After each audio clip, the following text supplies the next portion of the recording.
எல்லா புகழும் இறைவனுக்கே. நான் ஜாஸ்மின்.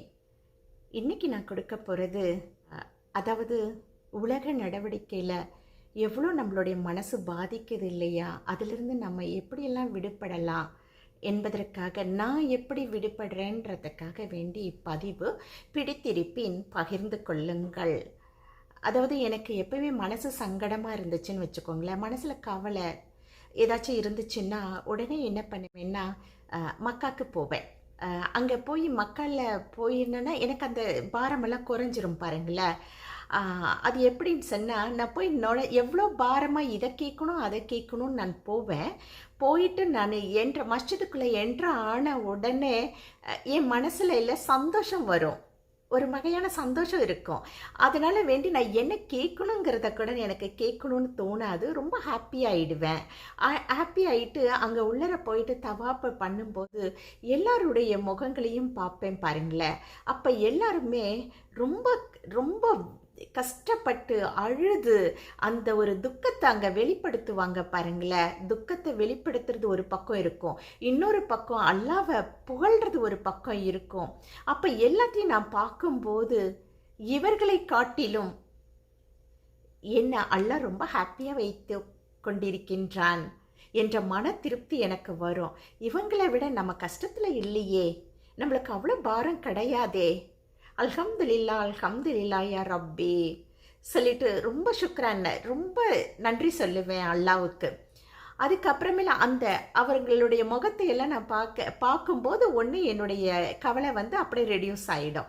அதே போல் இன்னொன்று அந்த இடத்துல இருக்கிறதும் எனக்கு சந்தோஷத்தை கொடுத்துரும். அதுக்கப்புறம் நான் வீட்டுக்கு வந்தவுடனே ரொம்ப நார்மலாக இருக்கும், எந்த எண்ணத்தை பற்றியும் நான் யோசிக்கவே மாட்டேன்.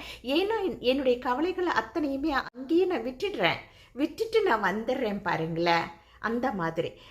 ஆனால் இந்த முறை நான் மக்காவுக்கு போகிறதுக்கு காரணம் ரொம்ப பாரம் இருந்துச்சு பாருங்களேன், என்னுடைய மனசில் ரொம்ப பாரம் இருந்துச்சு. அதுக்கு காரணம் 2 விஷயம் இருந்துச்சு. என்னென்னா, புதுக்கோட்டைக்கு பக்கத்தில் அறந்தாங்கின்ற இடத்துல ஒரு இன்சிடெண்ட் நடந்துச்சு பார்த்தீங்களா. ஒரு அம்மாவை தப்பு பண்ணி கொன்னுட்டு அவங்களுக்கு மேலே இல்லை அந்த பெரிய துணி துவைக்கிற கல்லை எடுத்துகிட்டு போய் அவங்க மேலே அந்த தண்ணிக்குள்ளேயே அவங்கள போட்டு அதுக்கு மேலே அந்த ஒரு கல்லை வச்சுருந்தாங்க பாருங்களேன். அது கேள்விப்பட்ட உடனே, அந்த நியூஸை நான் பார்த்த உடனே மனசு ரொம்ப வலிச்சிச்சு.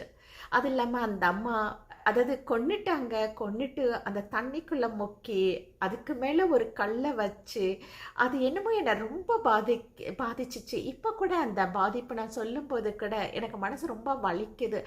ஏன்னா இஸ்லாமிக் முறைப்படி இறந்து போன உடலை கடைசியாக குளிக்க வைக்கும்போது கூட பார்த்து குளிக்க வைக்கிறாங்கன்னு சொல்லிட்டு நான் கேள்விப்பட்டிருக்கேன். ஆனால் அந்த உடம்புக்கு மேலே, இறந்து போன உடம்புக்கு மேலே அந்த கல்லை தூக்கி வச்சிருக்கிறது எனக்கு என்னமோ அது ரொம்ப பாரமாக இருந்துச்சு. அவங்களுக்காக நான் அங்கே மக்களை போய் துவா கேட்கணுங்கிற ஒரு காரணம். இந்த மாதிரி பிள்ளைகள் நமக்கு யாருக்கும் இருந்துடக்கூடாது. அந்த மாதிரி பிள்ளைகள் இருந்தால் கூட இந்த மாதிரி தப்பு செய்யறதுக்கு முன்னையே அவங்களுக்கு மரணத்தை கொடுத்துட்றாள்ல.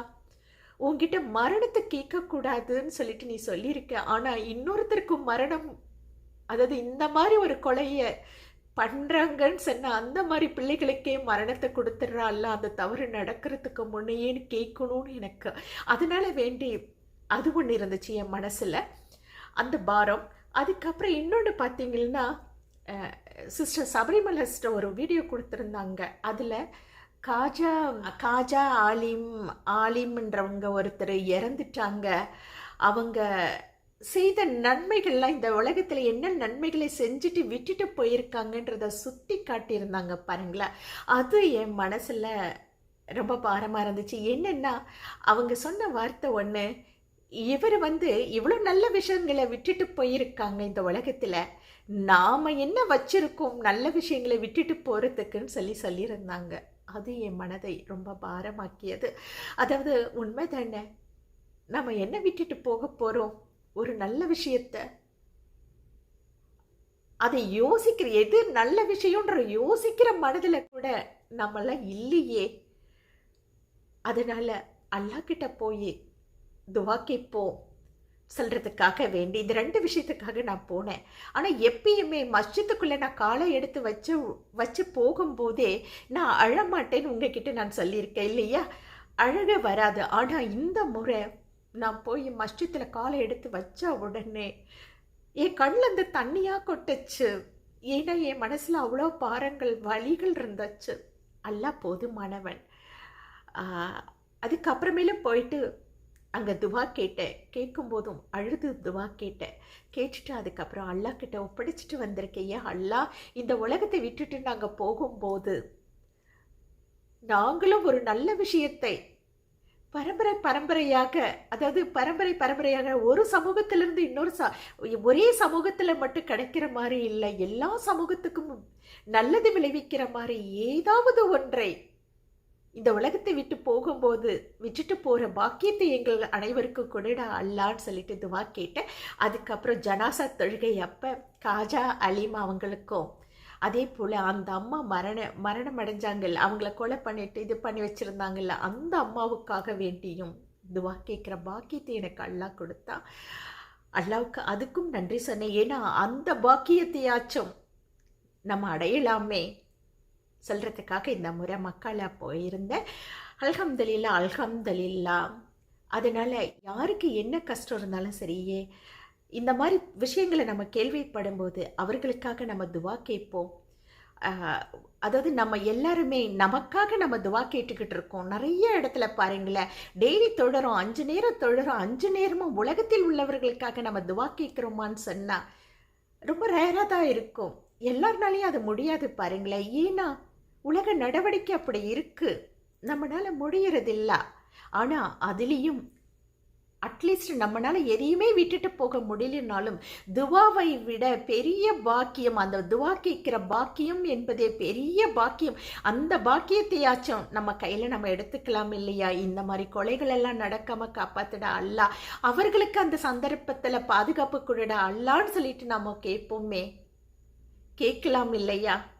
இன்ஷா அல்லாஹ். அதே போல இந்த மாதிரி பிள்ளைகளை எங்களுக்கு இல்லாமல் ஆக்கி கொடுற அல்லாஹ் சொல்லிட்டு நம்ம கேட்கலாம் இல்லையா?